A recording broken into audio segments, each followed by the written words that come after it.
প্রশ্ন হলো, যখন একটি সংখ্যা এক্স কে 9 দ্বারা ভাগ করা হয়, ভাগশেষ হয় 7। এক্স এর দ্বিগুণকে 9 দিয়ে ভাগ করলে কত ভাগশেষ থাকবে? এই ধরনের অঙ্ক শর্টকাটে যদি করতে চাও, তো এক্স কে দ্বিগুণ করেছে, তুমি ভাগশেষকে দ্বিগুণ করে দাও।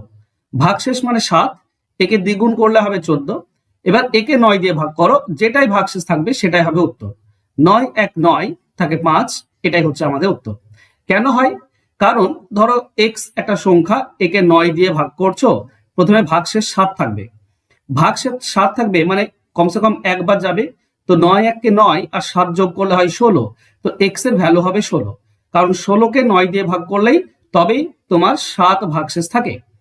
এখন যদি সংখ্যাকে দ্বিগুণ করে দাও, মানে 32, একে দ্বিগুণ করে দাও, 16কে দ্বিগুণ করে দিলাম, এবার 9 দিয়ে ভাগ করো, তবে তোমরা পাবে 9 3 27, মানে 5 ভাগশেষ।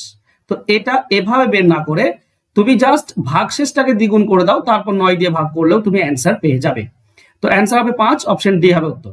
আশা করছি বুঝতে পেরেছো। যদি ভালো লাগে তো অবশ্যই লাইক, কমেন্ট, শেয়ার করে দিও। ধন্যবাদ।